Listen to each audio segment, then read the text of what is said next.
Hi Volvis! It's me, Daniela, D-A-N-I for short. And for today's video, ay meron na naman ako video. Tagal ko na namang nawala. So, ang video natin ngayon is a day in a 4th year student life. Oh my God, 4th year na ako, guys. FS student na ako, field study na, guys. Malapit na, on 8 na lang, mag-practice teaching na. So, ayun, dahil yun na rin yung reason ba't ako nawawala these days. Very busy sa preparation ng pagiging 4th year and sa organization and then sa talon. So, ngayon, makikita nyo in this day, gagawa tayo for that 3. So, this is a life of a 4th year student and I hope you can join me.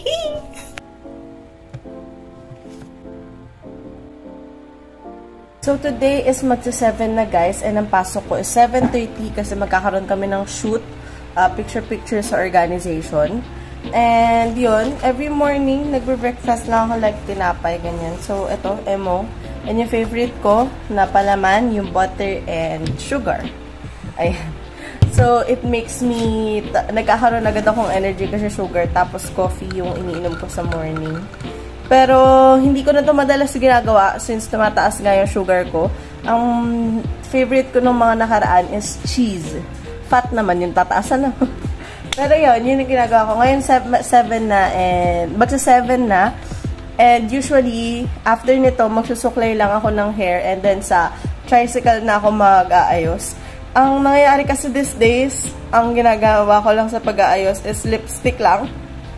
Lip tint lang kasi nagkakaroon ako ng breakouts. Pakita ko lang sa'yo. Ayun.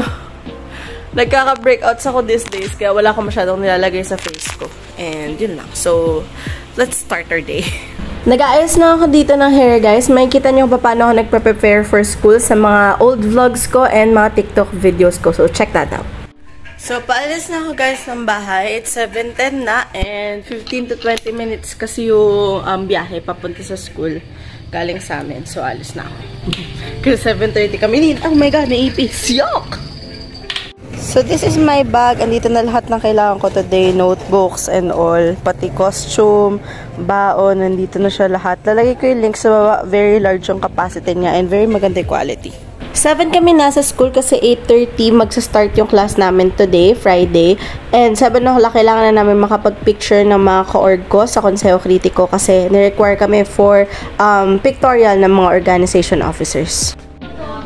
So, ayun, nag-aesa sila ng org shirt.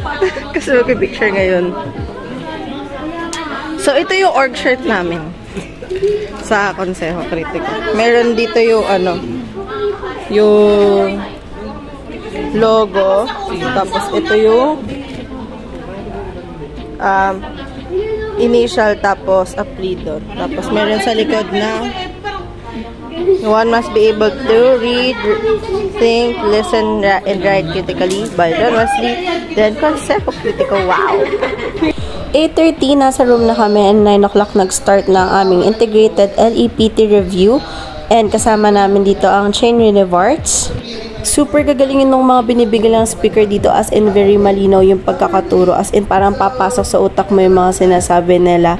And ayun, nagle-lecture kami kasi very important talaga mag-lecture kasi ganito, especially integrated LEPT review siya.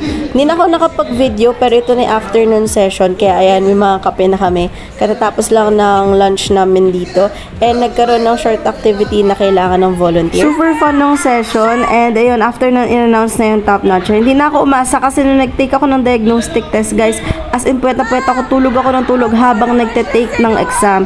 Naka-video ako kasi na-expect ko na yung kasama namin sa Val-Ed na isa, yung matatawag sa top notcher kasama sa top 10. Tapos nagulat ako, tinawag yung name ko.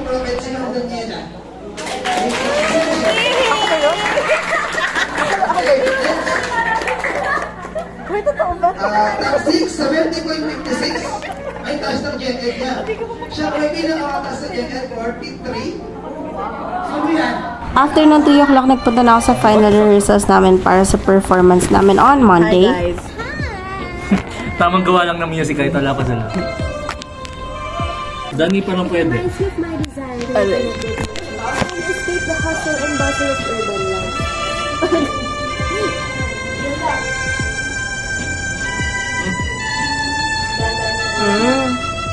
Parang ganong melody niyan for praise and worship. Dami nangyayari sa likod, no, tsaka sa paligid. Hindi lang lagi kasing kita sa camera. Pero this is the life of being a theater artist. This is ang buhay teatro. Kailangan talaga alam mo kung paano mo i-manage yung time mo. Kailangan disiplinado ka, willing ka, committed ka, and mahal mo ang ginagawa mo, mahal mo ang teatro para magawa mo lahat to. Pag di mo pa kabisado yung lines, magkabisa ka, di mo alam yung steps, kabisadoy mo steps, di mo pa alam yung kanta, kantahin mo ng kantahin. Pero pag kailangan mo ng pahinga, dapat alam mo sa sarili mo, and dapat kailangan lagi may energy ka. And syempre, sobrang saya sa teatro. Ang favorite namin lagi is yung bonding, yung kwentuhan, yung chikahan. And syempre, kailangan na mag-rehearse.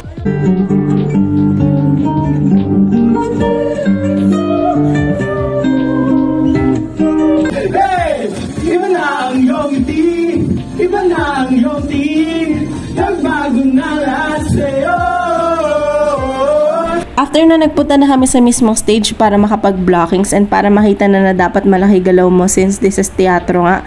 Kailangan talaga malaki galaw mo para kitang-kita ka. And ayun, nag-rehearsals lang kami, and then after nun, nag-final rehearsals na kami na dress rehearsals. Kasi nga huling rehearsal na namin to kasi nga sa Monday na yung performance namin. Kaya give it all you got.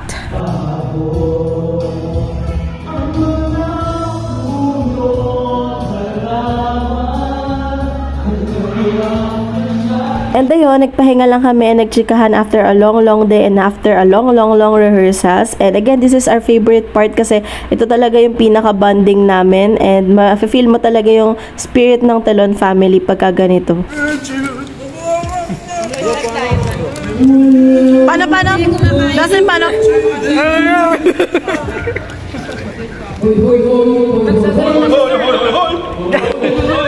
Mr. Suave!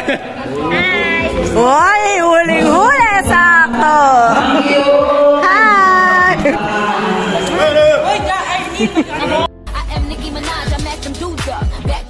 Boy, I got my heartbeat running away, beating like a drum, it's going your way. Can't you hear that boom, ba-dum, bum, bum, ba-dum, bum, bass, super bass. Uwian na. It's, ano oras na ba?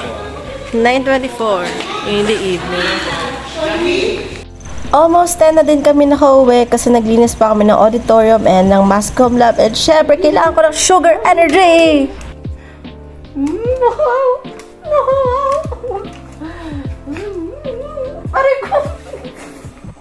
I love you, Chica. I love you, Juma. Nag-ayos lang ako ng gamit ko, nag-urong ng pinagbaunan, and nag-skincare na kasi nga nagbe-breakout ako, kaya kailangan ko talagang sipagan mag-skincare at di tama rin mag-skincare these days. Makikita nyo din to sa other vlogs and TikTok videos ko kung ano yung ginagamit kong skincare. I have to take my chamomile tea. Ito siya para diretsong tulog talaga ako kasi pagod na talaga ako. 7 AM pa kami bukas. Diyos ko.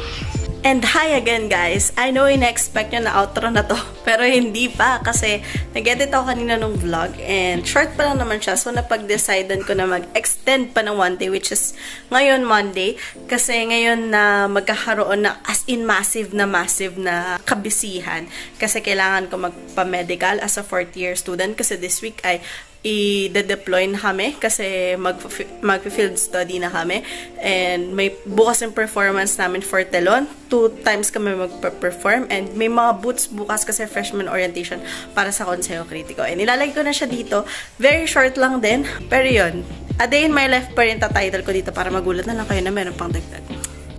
Ito pala yung mga bag na dadalhin ko bukas. Ito yung maliit. Andito yung costumes, yung barong na sa mga boys na mga naiwan last time. Andito. And andyan din yung costume ko and inhaler ko. So, ito yung dadalhin ko sa backstage. Pati pala accessories andito.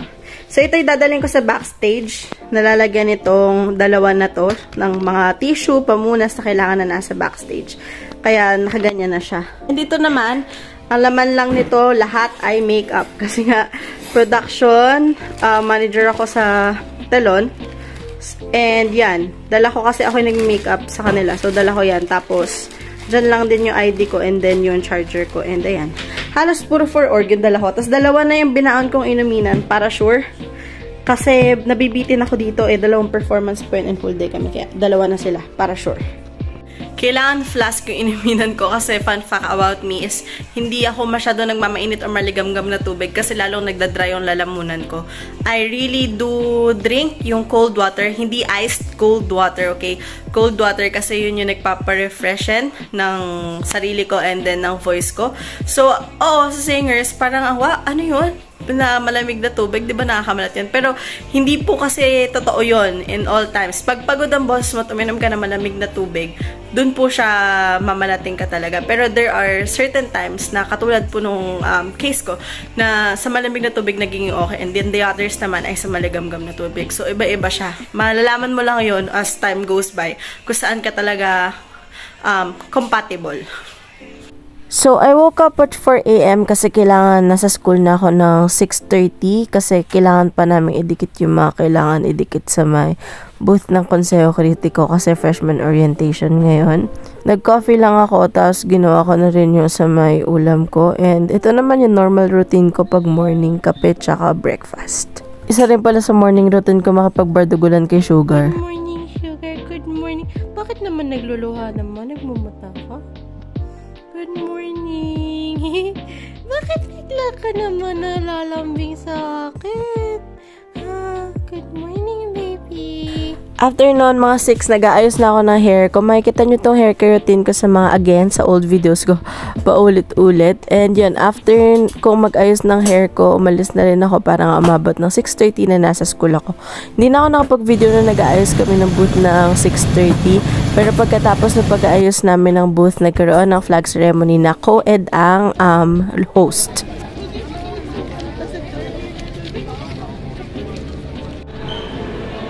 And umakyat na ako agad kasi nga kailangan namin mag-rehearsal dahil may blockings kami ng 7:30 and may performance kami ng 8:00. Hindi ko na na-videohan yung blockings and yung preparation namin for this morning kasi sobrang arag talaga and ang dami namin ginagawa. Excitement for meeting new people. So, ngayon, hinahabol ko yung medical.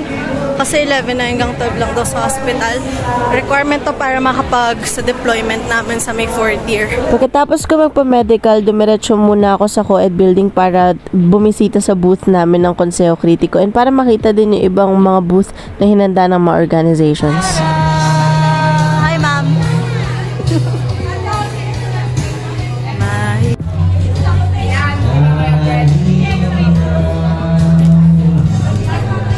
Tapos bumalik na ako sa Talon para mag-lunch. Thank you so much SSC para sa masarap na lunch. Hi. Hi. Hindi ko na na-video yung nagpa-medical ako na pero ayun, may tusok na siya. Ewan ko, tinanggal ko na din yung bulak kasi magsa-second performance na kami para naman yung hapon. Ayan, dito naghahanda na kami para bumaba kasi malapit na kami mag-perform. Nag-aayos na kami kasi pupunta na kami sa baba kasi nag-start na yung program. Dito na po kami sa backstage. Next time. Mag-welcome. Go guys! Sabot ko mag-welcome ako. Welcome ka dito. Hi guys! Welcome!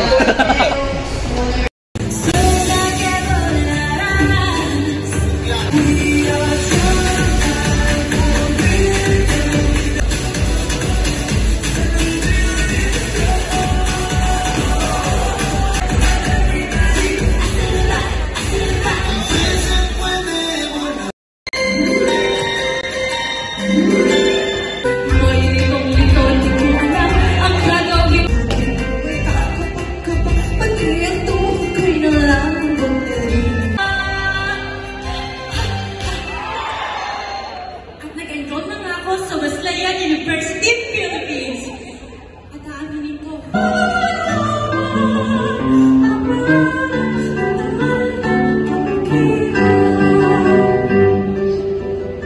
As I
Dear, a female dear, and throw myself far along the way to run.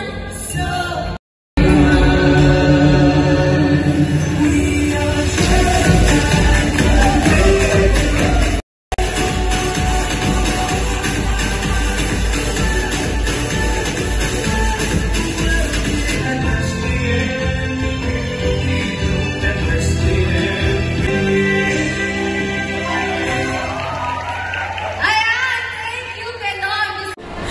Katatapos na ng performance namin ngayon ng hapon and babalik naman ako para magpa-x-ray sa medical. Grabe na ang pagod na ito, guys.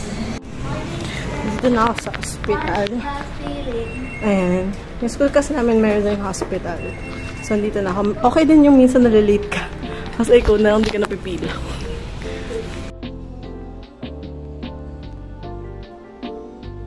So, tapos na pa-x-ray. Ito na siya. Wala pa yung medical reading. Ewan ko kung yun yung tawag doon. Nung kaninang urinalysis, yung kuha ng dugo, tsaka itong x-ray, bukas pa daw. So, babalikan pa siya. Pero at least, tapos na. And then, bumalik na rin ako sa Telon para sa aming evaluation and meeting para sa aming naging performances. We are very happy and satisfied sa naging performance namin today and sana yung mga nakapanood din sa amin. Nagtanggal na rin ako ng makeup habang nag-evaluation kasi ayoko talagang pagtagalin yung makeup sa mukha ko kasi nga, nagkaka-breakouts ako these days. After our evaluation, nag-decide muna kami magkape para magka-bonding-bonding and para ma-lessen din yung pagod namin kasi coffee is life, guys. Coffee is life. Congrats sa Ate Duday and Hana sa hosting.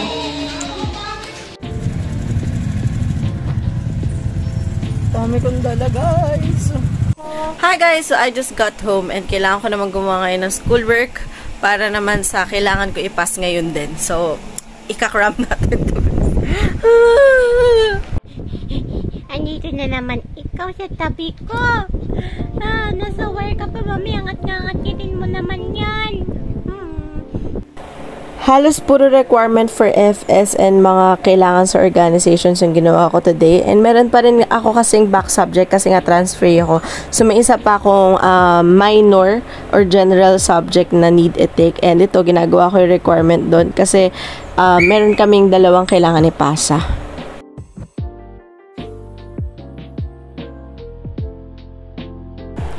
After kong mag-pass, nag-ayos na ako ng gamit, yung mga gamit ko kanina, yung mga costumes and makeup. So, inayos ko lang sila. And, ayun, nag-ayos din ako ng schedules ko, katulad ng mga ginagawa ko. Dati pa yung mga vlogs ko, studio vlogs, ganyan. So, inayos ko yung schedules ko and yung mga need bayaran. And, weekly na yung ginagawa kong schedule para hindi nakakalito. And that's it for this video, guys. Sorry, medyo pagod na. And thank you for adventuring with me para dito sa vlog na ito. Para makita yung life ko bilang fourth-year student at the same time in an organization. Pasensya na ako naririnig yung Sugar umiiyak sa background kasi hindi ko siya katabing matulog ngayon. And 11 PM na. Actually, magto-12 na. And kailangan ko nang matulog kasi bukas naman kailangan alas 8 na sa school na kami. So, mga 6 or 5:30 kailangan ko na gumising. Kanina alas 4 ako nagising. Ilang oras lang tulog na? I think 3 to 4 hours. Kaya kulang na kulang talaga ang tulog pagka 4th year ka, guys. I-expect mo na yan. And ayun lang, wag na natin mas pahabain to kasi napahaba ko na. So, thank you for watching this video. I hope you like this video. And don't forget to like and subscribe if you like this video. And always remember that something small can be something big in the future. And I thank you. Sorry sa mga background noises!